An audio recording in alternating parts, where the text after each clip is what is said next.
Der Jagdpanzer 6 Jagdtiger.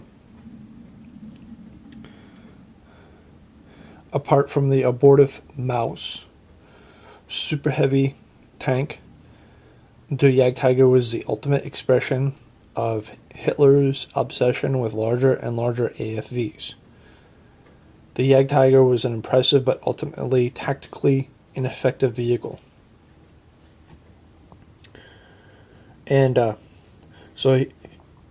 here's an example of a Maus super heavy tank.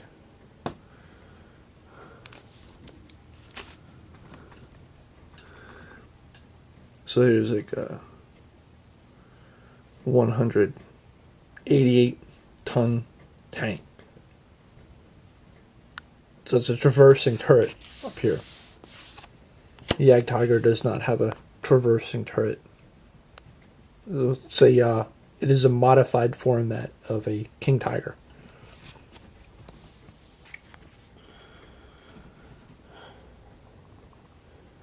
Tank destroyers typically had a fixed superstructure with a limited traverse gun. The Jagdtiger's gun could be elevated to 15 degrees and move 10 degrees to each side. Only 77 Jagdtigers were ever delivered due to disruption caused by bombing, which also affected gun production. Armor ranged from 40 millimeters, or 1.5-inch thickness, on the superstructure, top and upper hull to 250 millimeter, or 9.8 inches, thickness on the front of the superstructure. So I presume the Glacchus plate, this area in here, would be 250 millimeter armor plate.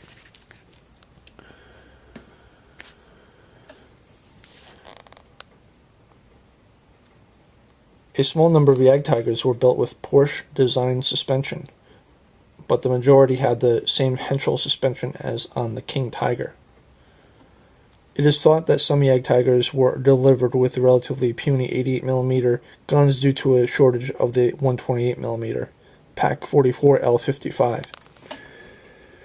The crew of 6 included 2 gun loaders who were needed to handle the 128mm shells, which weighed 58 pounds each.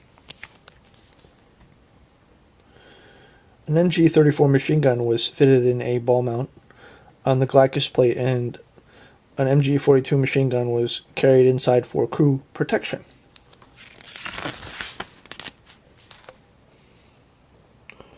The Jagdtiger, Hunting Tiger, was the heaviest AFV to serve in World War II, and carried the second largest gun of any wartime tank or tank destroyer.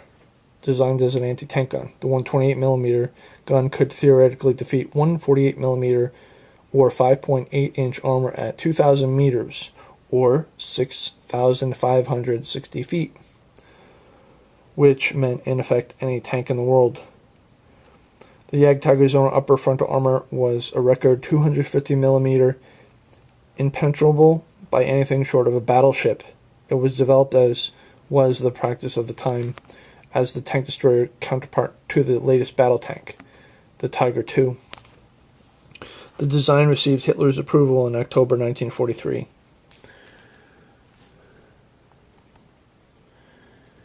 And a prototype was ready in April 1944. Orders were that after 150 were completed, production was to be halted in favor of Panthers, but this was reversed and production was restarted in January 1945. The 2 units that received Jagdtigers, 1 Panzerjäger Battalion and 1 independent heavy tank battalion, fought on the Western Front.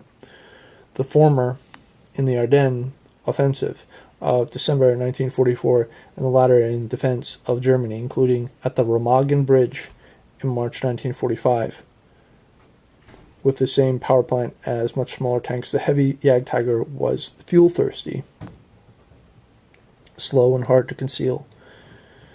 Eventually, most were overwhelmed by infantry with bazookas or charges that struck at the most vulnerable parts, the wheels and tracks, and they became mileposts on the road to Berlin. Wow.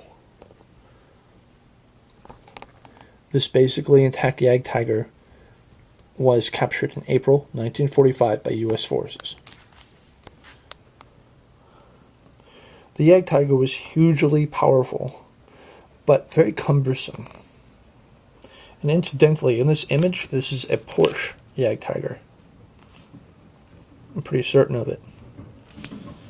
And this is a Henschel Jagdtiger.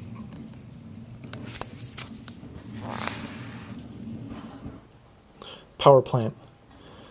522 kW or 700 horsepower Maybach HL230 P30 V12 petrol engine. Performance. The Jagdtiger had a maximum road speed of 24 miles per hour and a road range of 105 miles.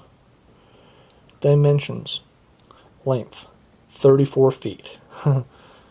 Width 11 feet. Height 9 feet. It's a juggernaut. Here's the other example of the gigantic brain children of Adolf Hitler, the E100. Side view. It's a front view. And that has been a gigantic Nazi tank production.